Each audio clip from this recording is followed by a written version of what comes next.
মাংস আচাৰকণ বনাবৰ বাবে মই লৈ লৈছোঁ এপোৱা ব্ৰইলাৰ মাংস আৰু এইফালে আধা কাপতকৈ কম পৰিমাণৰ বাঁহ গাজৰ ৰস আৰু এইফালে মই লৈ লৈছোঁ এটা ভোট জলকীয়া আৰু এইফালে মই লৈ লৈছোঁ এচামুচ জিৰা। এইফালে মই কেৰাহী বহাই পানী দি দিছোঁ আৰু পানীখিনি প্ৰায় গৰম হৈ গৈছে আৰু ইয়াত মই দি দিম এতিয়া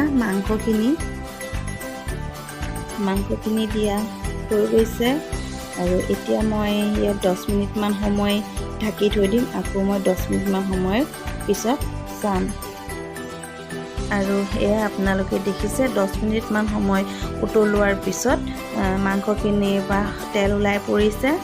মাংসত দিয়া পানীখিনি প্ৰায় শুকাই আহিছে আৰু তেলখিনি উপঙি ওলাই আহিছে আৰু আমি এই পানীখিনি শুকাই যোৱালৈকে উতলিবলৈ দিম। এই বইল মাংসৰ আচাৰকণ বনাবৰ বাবে মই চৰ্বিৰ অংশৰ মাংস অলপ বেছিকৈ আনিছোঁ আৰু যোনটো ৰঙা অংশৰ মাংস সেইটো মই কম পৰিমাণৰ লৈছোঁ আৰু এয়া 10 মিনিটমান সময় উতলাৰ পিছত মই দি দিম ভোট জলকীয়া আৰু জিৰা আৰু জলকীয়াটো আপোনালোকে নিজৰ পৰিমাণত দি ল'ব আৰু মই যিহেতু এপোৱা ব্ৰইলাৰ মাংস লৈছোঁ সেইবাবে মই এটা ভোট জলকীয়াই দিছোঁ আৰু জিৰা 1 চামুচতকৈ অলপ বেছি দিছোঁ।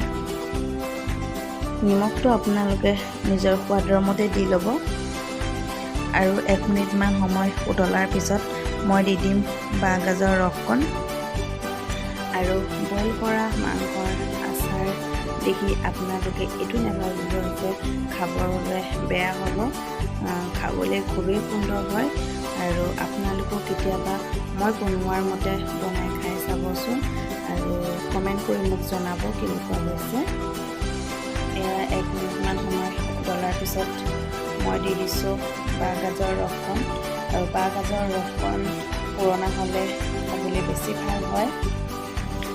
দেখিছে কাঢ়ি আছে পানীখিনি 20 মিনিটমান সময় উতলোৱাৰ পিছত পানীৰ পৰিমাণ প্ৰায় কমি গ'ল আৰু যিখিনি তেল সেইখিনি ওলাই পৰিছে আৰু এই তেলখিনিকে মই অকণমান ৰঙচুৱা হোৱালৈ মই ভাজিম। এয়া দেখিছে পানীখিনি শুকাই একেবাৰে প্ৰায় নাইকিয়া হৈ গৈছে আৰু এয়া এতিয়া সেইখিনি মাংসৰ পৰা ওলোৱা তেলতে মই অকণমান ৰঙচুৱা হ'বলৈ দিম আৰু আজিৰ মোৰ এয়া মাংসৰ আচাৰখিনি সম্পূৰ্ণ হৈ উঠিছে।